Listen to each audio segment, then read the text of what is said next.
Hola a todos, bienvenidos a este canal de Umbanda Fundacional.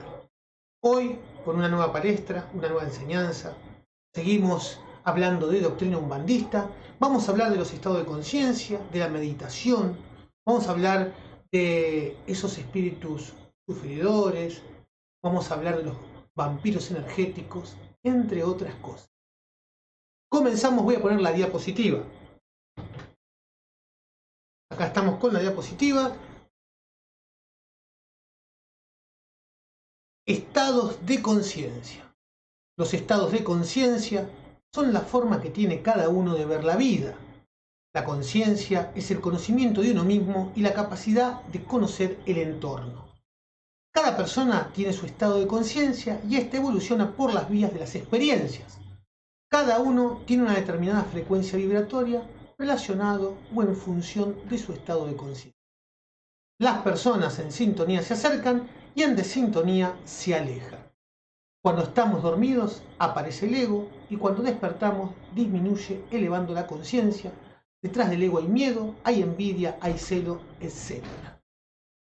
Y acá lo podemos relacionar también a las enseñanzas del Caboclo de las 7 Cruzadas, a las enseñanzas de Celio Fernandino Moraes, donde decía que hay espíritus que todavía no despertaron y que los ayuda de ley y Pumpallera de ley ayudan a que esos espíritus comiencen a despertar, comiencen a elevar la conciencia. Seguimos. Hay que crear desde la conciencia y no desde el mundo mental o emocional. Hay que crear experiencias y circunstancias en la vida siempre desde la conciencia. Vivamos de la conciencia y no desde la mente. El pedir y se nos dará, enseñanza de Jesús, en el lenguaje de la mente, del ego, nos lleva a las riquezas, a vivir de lujos, a tener que acumular, a tener una posición, a tener éxitos, a tener reconocimiento, lleva al apego, entre otras cosas. Y esto no tiene nada que ver con la conciencia, ya que esta última utiliza el poder para el desprendimiento, para el vaciamiento, para el desapego, para que uno suelte, para que vivas una vida más sencilla y que te des cuenta que lo que posees te posee. ¿Qué quiere decir esto? Hay muchas personas que viven desequilibradas y viven mal por tener una posesión, por tener el mejor auto, por tener la mejor casa, por tener lujos, por tener dinero. Entonces, lo tenemos que entender esto desde la parte de que uno no se tiene que desequilibrar, que uno no tiene que hacer daño ni a uno mismo ni a otro, que uno tiene que vivir de la mejor manera posible, ¿no? Esto habla de los desequilibrios que puede llegar a tener la persona y de las malas actitudes por conseguir lo que no tiene. Seguimos con los estados de conciencia. Para elevar la conciencia debemos trabajar nuestro interior, trabajar el desapego, controlar pasiones y emociones, buscar la paz, la armonía y la tranquilidad, direccionarnos siempre por el camino del bien, tener moral, respeto, humildad, amor, ética, buenas costumbres, entre otras cosas. Tratar de vibrar siempre elevado con buenos pensamientos, pensar antes de actuar, ya que nuestros actos pueden ser positivos o negativos. Pasamos a otra diapositiva, donde vamos a hablar de la meditación. La meditación es una práctica que a través de ciertos pasos nos lleva a un estado interno que nos permite tener una mayor conciencia sobre nosotros mismos o sobre algo de nuestra vida. Es una gran herramienta que nos permite equilibrarnos, armonizarnos, descansar la mente, descansar el cuerpo, encontrando paz, armonía y serenidad. La meditación trae a nuestra vida salud, bienestar, discernimiento, claridad de idea y pensamientos, nos ayuda a tomar decisiones correctas y no apresuradas, nos ayuda a pensar antes de actuar. La meditación es otra forma de trabajar la mediunidad, es otra forma de aprender a sentir, de aprender a percibir, de aprender a ver, de aprender a escuchar. A través de la meditación podemos conocernos mejor y trabajar nuestras emociones desequilibradas para transformarlas en buenos sentimientos. Transformar esas emociones en amor, perdón, paz, tranquilidad, respeto, humildad, entre otros. La meditación nos va a ayudar a quitar de nuestra vida las turbulencias emocionales y mentales. Las emociones se van a ir calmando aquietando, tranquilizando y nuestra mente se va a ir armonizando. Y ahí vamos a poder ver la realidad interior y exterior. Nos vamos a poder ver a nosotros mismos tal cual somos. Vamos a dar un ejemplo. Podemos meternos caminando en el mar y si el agua está limpia y el mar está calmado, vamos a poder ver el fondo, vamos a poder vernos los pies y vamos a poder ver por dónde vamos caminando. Pero si el agua está en movimiento, está revuelta, no vamos a poder ver el fondo, ni vamos a poder ver nuestros pies, ni mucho menos por dónde vamos caminando. Esto habla mucho de nuestro interior, si existen estas turbulencias o estos desequilibrios, ¿no? El punto de arranque de trabajo interno es saber cómo soy yo ahora mismo, y el cómo yo soy ahora mismo lo vamos a ir transformando a lo largo del camino. Y para esto me tengo que conocer. Y me tengo que preguntar cómo soy yo ahora. Si uno sabe cómo es, o si uno no sabe, mejor dicho, cómo es, no puede poner en marcha la transformación. Para poder transformarse, para uno poder trabajar su interior, debemos saber cómo somos, quiénes realmente somos. Seguimos. En muchas ocasiones no queremos reconocernos como somos y tendemos a vernos como quisiéramos ser. No tenemos que autoengañarnos, tenemos que autoobservarnos y al hacerlo veamos lo que veamos en nosotros que no nos genere ningún sentimiento de culpa. Tenemos que aceptarnos como somos. Soy así. Y desde ahí, sabiendo lo que debemos cambiar, comenzamos sin prisa pero sin pausa. Tiene que transformarse esto en un hábito, en un compromiso con uno mismo. Tiene que estar en nuestra vida cotidiana el querer ser mejor día a día. Todo esto es parte de la Umbanda. Ahora vamos a pasar a hablar del aura. El aura es un campo electromagnético que rodea el cuerpo humano a modo de escudo, formando un huevo áurico. Este campo es irradiado desde adentro hacia afuera. Lo irradiamos nosotros mismos. El aura está ligada y afectada por las condiciones emocionales y físicas de una persona y también por las energías que nos rodean. A través del estudio del aura podemos saber el estado de salud de una persona o de un animal. El aura revela el estado de pureza que la persona se encuentra. El aura la podemos visualizar y se puede ver el perespíritu de cada uno. Se puede ver bien el mal o el bien que se está practicando. Seguimos. El aura, para que se tenga en cuenta, es nuestro perespíritu, irradiando esa energía que nosotros estamos irradiando constantemente. El color que irradia el perespíritu varía de acuerdo con la categoría a la cual pertenece. Puede ser oscuro, casi negro o brillante como una estrella. Los colores más tornados hacia el blanco indican más pureza espiritual, mientras que los más oscuros pertenecen a espíritus impuros o imperfectos. El aura es un reflejo de energía que fluye del cuerpo humano y que es procedente del perespíritu. El aura y los chakras se encuentran directamente relacionados entre sí. Visualizando el aura, vamos a poder diferenciar un espíritu de luz y un espíritu obsesor. Vamos a poder diferenciar las bajas pasiones de los sentimientos desequilibrados y desarmónicos o de los sentimientos armónicos y equilibrados. Vamos a poder diferenciar la enfermedad de la salud.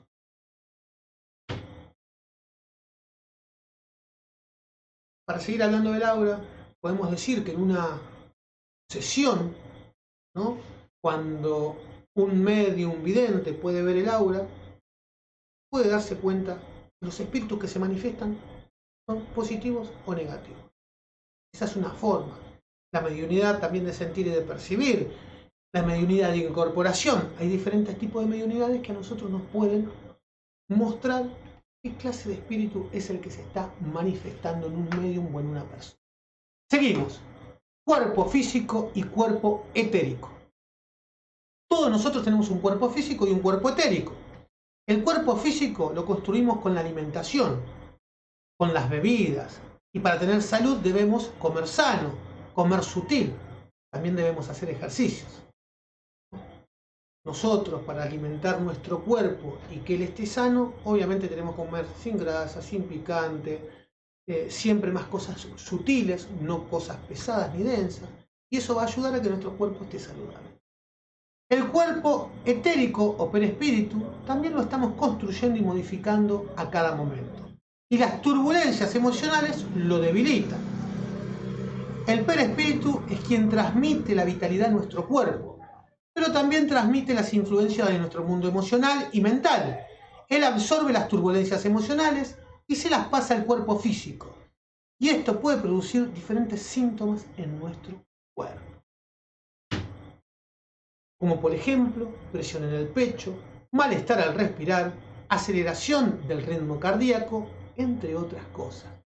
Y si esas turbulencias emocionales no se van y siguen en nosotros, el malestar baja al aparato digestivo y la persona puede sentir malestar en la boca del estómago, le puede ocasionar acidez, úlceras, falta de apetito, dolor intestinal, entre otras cosas. Las turbulencias mentales son los pensamientos constantes, las preocupaciones. Hay aturdimiento mental y como no dejamos de pensar, este tipo de turbulencias pueden ocasionar dolor de cabeza y hasta diferentes tipos de enfermedades como por ejemplo presión alta o ACV. También por culpa de las turbulencias emocionales y mentales hay un bajón anímico y falta de vitalidad. ¿Y por qué se da esto? Porque los chakras, ¿no? El perespíritu nuestro o nuestra aura, que es lo mismo, está irradiando toda esa energía negativa hacia afuera, lo está purificando. ¿Y qué deja de hacer? De absorber esas energías que tiene que absorber de la naturaleza, del sol, ¿no? Deja de tener esa vitalidad que necesita. Seguimos. El tranquilizar nuestro mundo emocional y mental es una forma de estar mejor, de tener salud y de que nuestro perespíritu nos pueda transmitir las energías y la vitalidad del sol y de la naturaleza, lo que dijimos anteriormente. Lo recomendable es autoanalizarse todos los días y si aparece alguna turbulencia emocional, reconocerla, aceptarla para luego trabajarla. Los deseos sirven para potenciar la voluntad. Los deseos de baja vibración hay que eliminarlos y los de alta vibración llevarlos a la práctica. Bueno, y acá lo que estamos viendo es un gráfico donde vemos, ¿no?, el espíritu, el perespíritu, que es el que forma la figura de nuestra última encarnación, y cuando los espíritus son muy evolucionados pueden formar cualquier figura de cualquier encarnación, y vemos el cuerpo carnal, ¿no? Vemos ese vehículo que el espíritu utiliza cuando estamos encarnados. Seguimos. Ahora nos toca hablar del vampirismo energético. Vampirismo energético, acto de absorber consciente o inconscientemente las energías, ¿no?, de un semejante. Puede suceder de varias formas. Primero, absorción hecha de encarnado a encarnado. Yo siempre explico esto, que en mis primeras experiencias espirituales, un día caí en un lugar en donde los mediums, ¿no?, absorbían las energías de las personas que iban. Entonces, a estos lugares no hay que caer, porque hay lugares que son así, que aprovechan las energías de la otra persona y las absorben, se las quitan, de una manera intencional. En eso hay que tener cuidado. Bueno, punto 2. Absorción hecha por espíritus desencarnados que por las razones más diversas quedan retenidos en nuestro campo magnético, absorbiendo nuestras energías saludables e irradiando las suyas que son enfermizas. Entonces, absorción hecha por espíritus desencarnados, ¿no? Acá le pusimos entre paréntesis sufridores, vampiros sexuales, entre otros espíritus. Punto 3.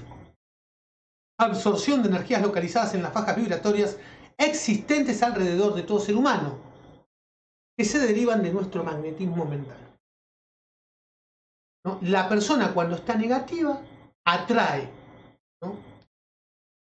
Esa negatividad coloca a la persona en sintonía vibratoria con fajas espirituales negativas que muchas veces atrae a larvas astrales que se alimentan de sus energías físicas o carnales, agotándola y tornándola sin voluntad propia, incapaz de reaccionar y superar su crisis emocional.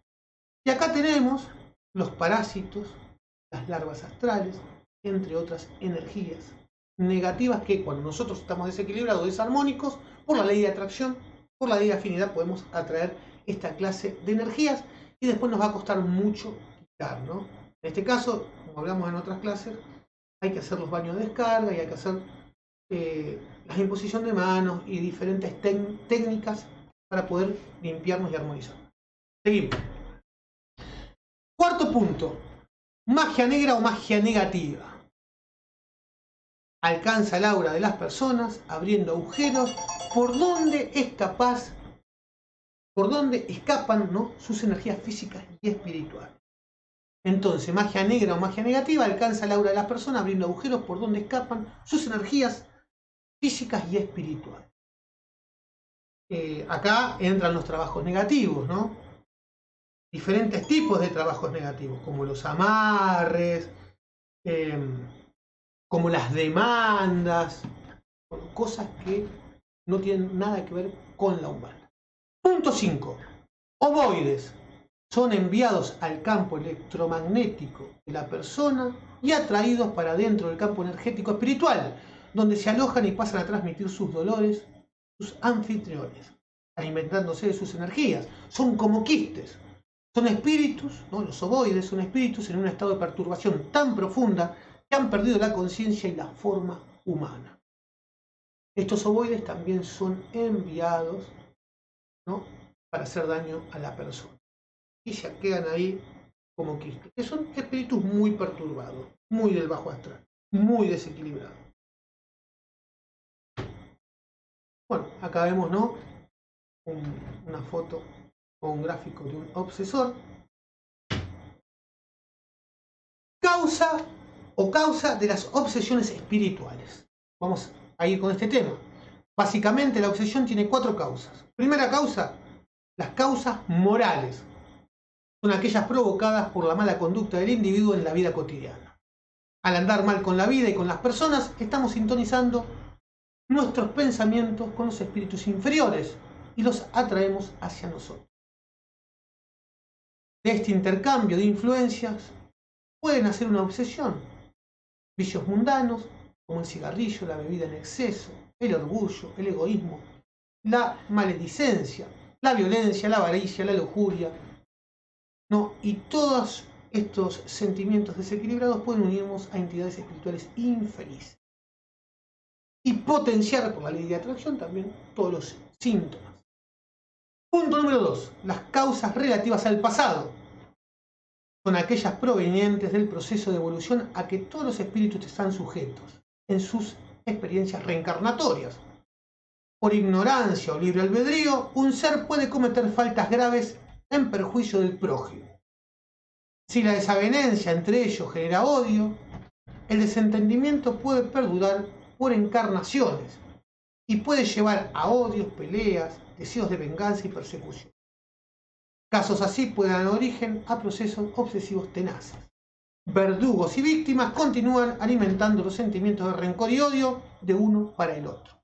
Entonces, ¿qué quiere decir? Que nosotros venimos a encarnar hoy acá, tenemos que cumplir una misión, venimos a evolucionar, y muchas veces esos espíritus que nosotros tuvimos conflictos, que tuvimos odios, que no encarnaron, vienen a perjudicarnos, vienen a que nosotros no podamos cumplir con nuestra misión. Por este proceso karmático, ¿no? Y obviamente es una enseñanza para ambos. En este caso lo que hace el kardecismo, vamos a citar en este caso el kardecismo, todas estas son enseñanzas de Allan Kardec, trata de primero, obviamente, trabajar con el medium, porque tiene que cambiar un montón de actitudes, tiene que hacer un trabajo interno importante, y también lo que hace es trabajar con el espíritu obsesor. Trabaja con ambos.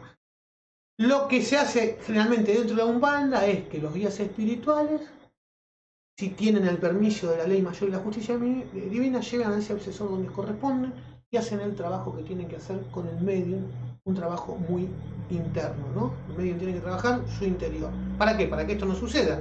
Si el medium no trabaja su interior, por más que los guías espirituales llevan a donde pertenecen a ese espíritu, por la ley de afinidad va a venir otro obsesor.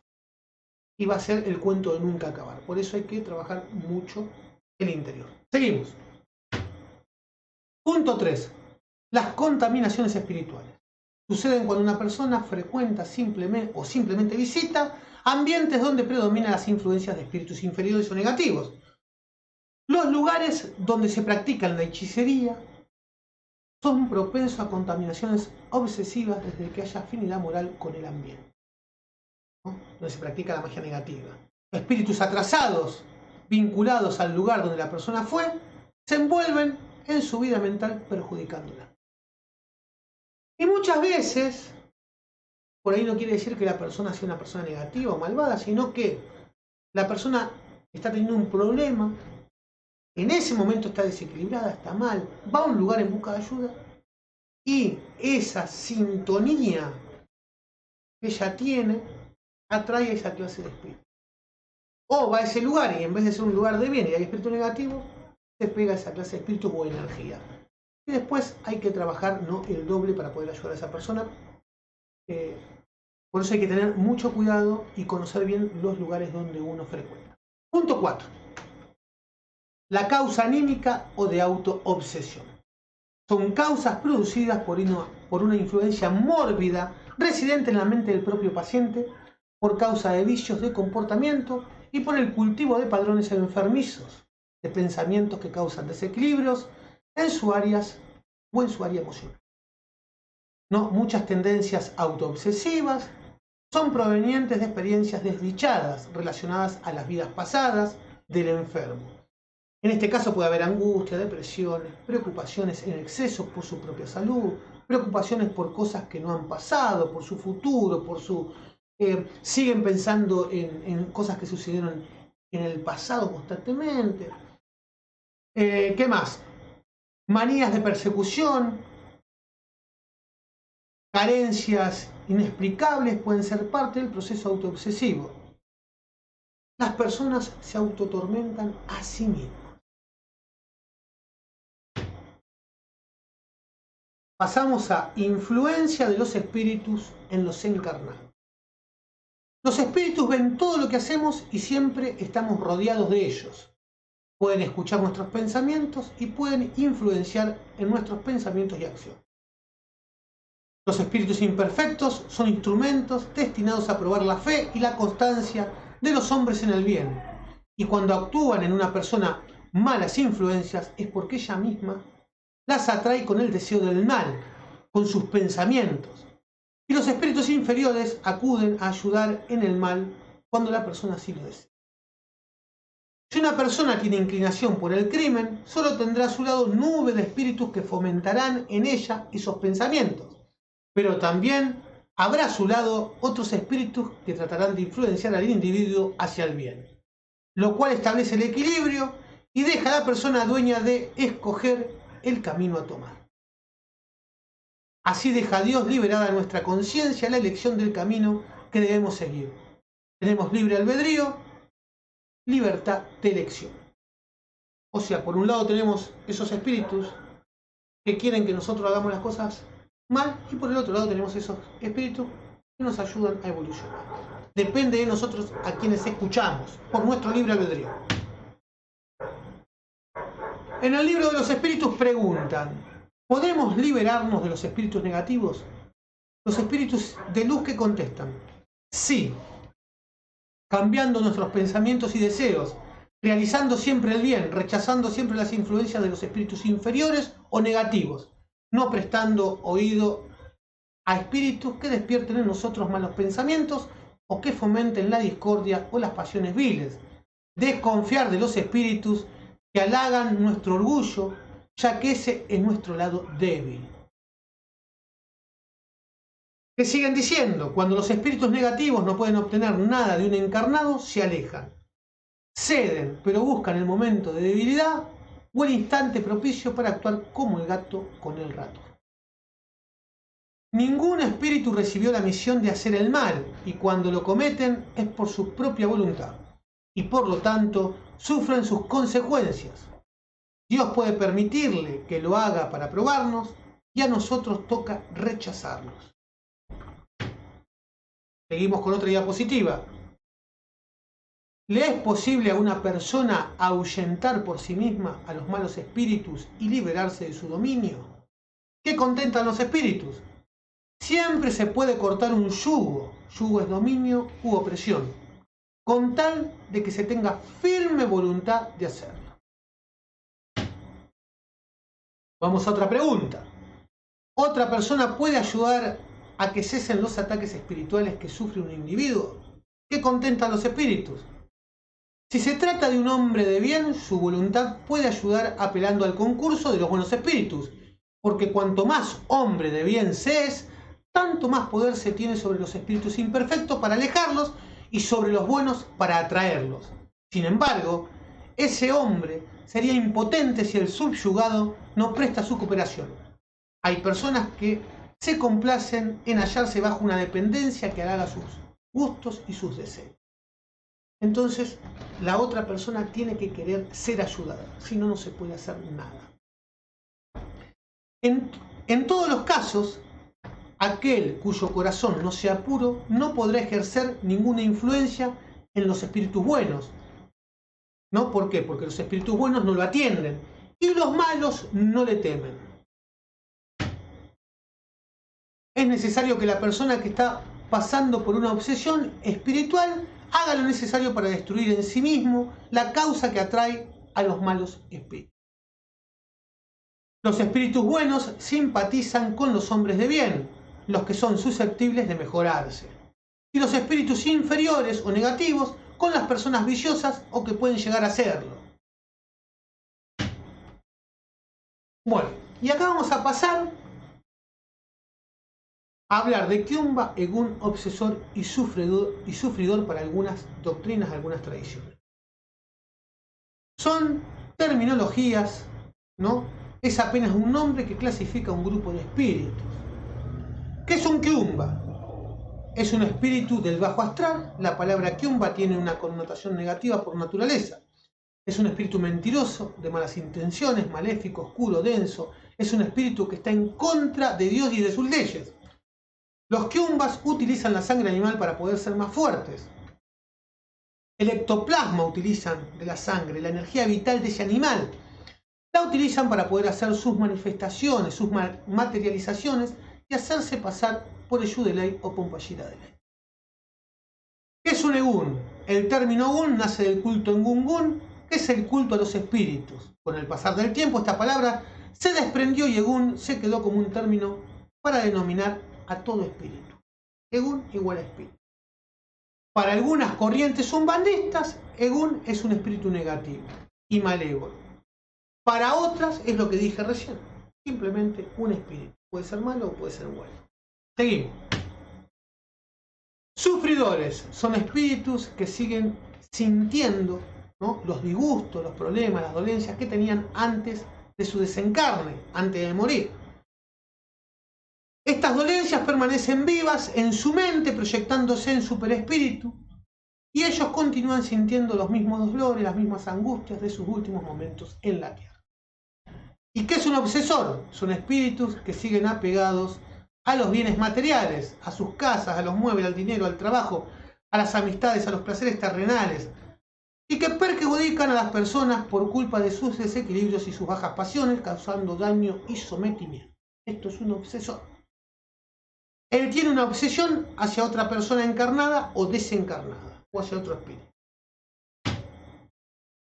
Entonces, tenemos un espíritu sufridor, que es un espíritu que causa un malestar de menor grado, ejemplo grado 1. Después tenemos un Egún, que está en la cima, ¿no?, del sufridor, y es de jerarquía grado 2, y después tenemos el Kiumba, que es de jerarquía grado 3.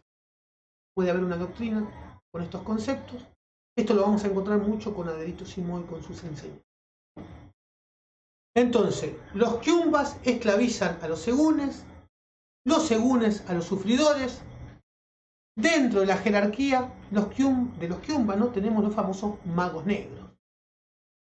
Kiumba casi no aparece en el terreiro, él manda, ¿no?, a otro espíritu de menos jerarquía. Entonces, en este tipo de fundamento, estos guías, estos espíritus negativos o del bajo astral, están jerarquizados. Y después tenemos otro tipo de fundamento en donde Kiumba es un espíritu negativo, malicioso, obsesor es un espíritu negativo y Egún es un espíritu que puede ser tanto bueno o tanto malo. Entonces, podemos decir espíritu bueno, espíritu malo, o podemos decir Egún bueno, Egún malo. Más o menos para que se entienda. Y acá terminamos por hoy esta diapositiva. Gracias por escuchar la clase. Cualquier duda, cualquier inquietud, me mandan mensaje, me preguntan, no tengo ningún problema. Muchas bendiciones, mucho ayer y Saraba.